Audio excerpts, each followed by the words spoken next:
નજર હતી અને લોકો જોઈ રહ્યા હતા કે શું મોંઘું થાય છે, શું સસ્તું થાય છે, તો કઈ વસ્તુઓ મોંઘી થઈ છે, કઈ સસ્તી થઈ છે, એ જાણીએ આઝમ સાલે પાસેથી।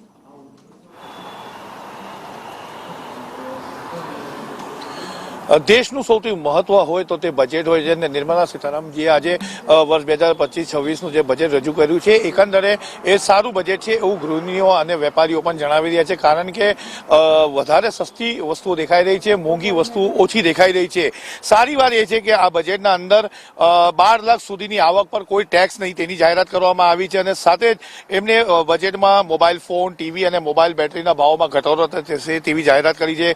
LCD LED ટીવી પણ સસ્તા થશે, ઇલેક્ટ્રિક કારના ભાવમાં પણ ઘટાડો થશે, જ્યારે કેટલીક કેન્સરની દવાઓ પણ કરમુક્તિ કરવામાં આવશે અને સાથે જ તેની કિંમતમાં ઘટાડો કરવામાં આવશે। સાથે 36 જેટલી એવી જીવલેણ દવાણ હતી તેને પણ બેન મૂકવામાં આવ્યો છે અને જે મોંઘીની આપણે વાત કરી રહ્યા છીએ તેના અંદર સાથે સાથે આપણે હવે મોંઘીની વાત કરીએ તો interactive display panel, premium smart display અને ફેબ્રિક એટલે કે નીટેડ ફેબ્રિક છે તે મોંઘું થશે।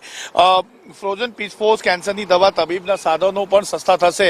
એટલે એકંદરે આ જે બજેટ છે તે હાલ પૂરતું આપણને સારું દેખાઈ રહ્યું છે, કારણ કે વધારાની વસ્તુઓ ઓછી અને ઘટાડો વધારે દેખાઈ રહ્યો છે, જ્યારે કે ગત વર્ષના અંદર આપણે જોયું હતું કે ઘણી બધી વસ્તુઓના અંદર ભાવ વધારો આવ્યો હતો, જેવી કે મોબાઈલની એસેસરીઝ ને આ બધામાં, સિગરેટ, પાન, માવામાં પણ વધારો દેખાયો હતો। જી।